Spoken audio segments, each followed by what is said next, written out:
unraveling the mysterious disappearance of Nancy Guthrie amidst rumors and failed investigations. Could have transferred to that. That's all I'm saying. Annie has a backpack full of stuff. All right, so I mean, you guys see where we're going with this. I got one more update for you, and then we'll move on. And immediately you see they're turning around and looking on the ground. What can I grab immediately to cover this? You see they're leaning over because it's dark out. They're probably not able to see very well. So they're leaning over to see, is there anything here? What this speaks to is a lack of familiarity with his environment. This isn't. Yeah, see, I'm not seeing that. I'm going to have to shut this one down, Dr. G, because it's just not, it's not jiving for me. I don't believe it. And maybe he's right. Maybe that twist will come out and it's just some random person that hated Nancy or Savannah, and it's not the family at all. But let's take a look at this. So I put in Nancy Guthrie press conference because I'm trying to look for any updates. Now, this came out 43 minutes ago, and like these are the people I follow. Criminal Network. I got to follow him. I didn't, but I'm following a lot of these people in the case. And in this one, I knew FBI was out there canvassing the area, but what are they doing and what are they looking for? Did FBI canvass the correct area and ask the correct questions? In the time, right? Was it a little too late because the sheriff made it difficult for FBI to be involved? And I agree. He botched the crap out of it. He didn't turn the DNA evidence to them. Instead, he gave it to his own people. All right. So FBI is out there, 43 minutes ago, what have you. And I wonder what they're doing, what they're looking for, what's going on. We just don't know. This has JLR's tag on it. But in one of these videos, I saw that there was a camera that was like right in this area, and it would have caught anybody or anything that was out there. All right. So press conference, here it goes. No, that was February 5th. Supposed to be 11. They haven't started letting us know. This didn't do anything. All it was word salad. All right. So there we go. There's no press conferences that I can see scheduled for anything right now, guys. And as far as this goes, if there's anything that comes up on the latest, but other than that, I think this is definitely the perfect crime thus far. This guy, John Rowdy, says the Guthrie family was paid off to create the ruse. Nancy's living in an undisclosed location. Savannah needs to be locked up. Say what? See, there's a lot of craziness. Should politicians interfere with criminal cases? Jeez, man. Bitcoin guy claimed Nancy was alive in Mexico. Also claimed to pay half once the body was located. Some inconsistencies here. All right, good evening. Breaking down the updates. A ransom to Bitcoin guy was paid. What? He admitted in the emails that he never made it to Mexico, but was alive 1 to 2 days. Bitcoin guy was an eavesdropper per Bitcoin guy. What? The main suspect kidnapper's initials are JHRG. Throwing this in for an I told you so moment. Recap. We know this shit. Crowd. Here's your new details. Ransom paid. Information points away from Mexico. Unlikely dudes connected. The FBI has a person of interest. Stay gold. All right. Well, that just shows you some of the odd updates that are out there that I don't even know what that means at this point. So on that note, we want justice for Nancy Guthrie. Thank you guys for being here today. We're going to keep her name out there and continue to cover this until well, there's nothing else to cover. I'm not going to beat a dead horse, right? And I'm not going to cover a case that has nothing to cover. But I assure you, if you are following this case, there's a lot to cover. All right.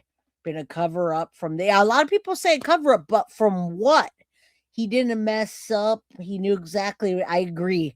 He's not going to take her out of the back. She can't walk, but it went in the front. She thought it was her last chance to fight. That's what I thought too. And the fact that they said, she's out of your league. Joseph says, leave Annie alone. She's out of your league. Well, okay, sir. I'm not trying to bother Annie. We're simply looking at Annie and saying this is her. But yes, people should not interfere. You guys shouldn't. There's 333 people in here. Say a prayer that Nancy gets brought home. I don't know what she's out of your league things, but I do hope that it's not the family. All right. And let me see what else. Golden Hen says at 1:44 a.m. mystery 911 call. A 911 call was reportedly made at 1:44 a.m. on the night of Nancy's kidnapping in her Tucson home. 1:47 a.m. camera disconnect. Just minutes later, 1:47 a.m. masked man on the porch. Does anyone know about that? Is there a 911 call that we can refer to? That's what I want to know. Barbie says, I am a blood splatter expert. She wasn't walking and making those drops. I promise you. And I agree. I don't think she was either. I think she was already getting sassy with them and didn't want to go with them in the house. And they already did what they were going to do. Not to say that she wasn't alive. But does anyone have that? Or are we just...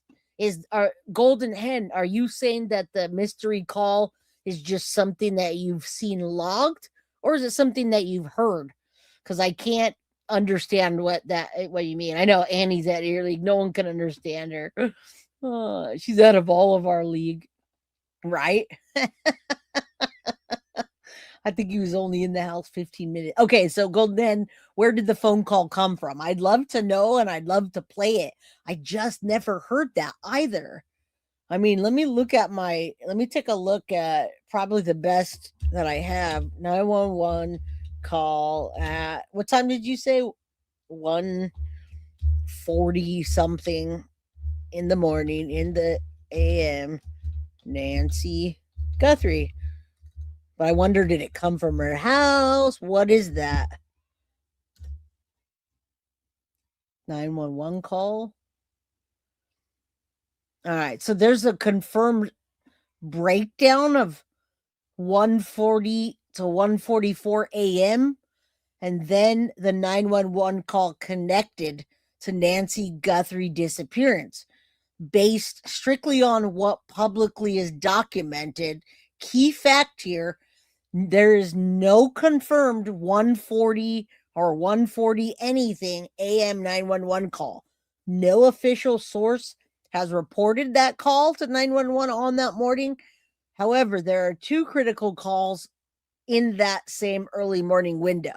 A phone call to Nancy Guthrie's phone. Oh, so they called to Nancy Guthrie's phone at 1:44 a.m. And then a 911 call about a screaming woman between 3 and 3:01. I didn't know that. Did you guys just learn that? 1:44 a.m. the phone call to Nancy Guthrie. All right, a YouTube documented investigative breakdown reports that at 1:44 a.m. someone called Nancy Guthrie's phones, guys. 3 minutes later, her doorbell camera went dark. The video claims that FBI has known who made the call since day one. Now, it's not a 911 call that's directly from Nancy's phone. It's a phone call to Nancy's phone at 1:44 a.m. Then at 3:01 a.m., I did hear about a screaming woman calling 911. All right, a witness reported a female hanging out of a dark gray or blue Chevy Malibu, screaming with doors open. Location, Oracle River Road, about 3.5 miles from Nancy's house. Time, 3:01 a.m. All right, no additional information on that, but good looking out on that. Someone called Nancy's phone at 1:44. 3 minutes later, her doorbell rang. 2:30, Nancy's pacemaker stopped connecting, and at 3:01, a 911 call with a screaming woman in a Chevy Malibu. Wow, that's a lot. We just learned something new. I did hear about that, but who in the hell called Nancy Guthrie's phone at 1:44 in the morning? All right. Again, this is just speculation. Tucson girl, Is it a legit YouTube channel reporting the call? We don't know until FBI says. Now, listen, Sheriff Nanos isn't going to tell us, and I'm not going to cite a source because it just says YouTube channel reported of a phone call calling in. So I'm going to wait until FBI comes out with, or somebody comes out with a timeline, or we know more. I'm not going to take this as gold, but it's good looking out.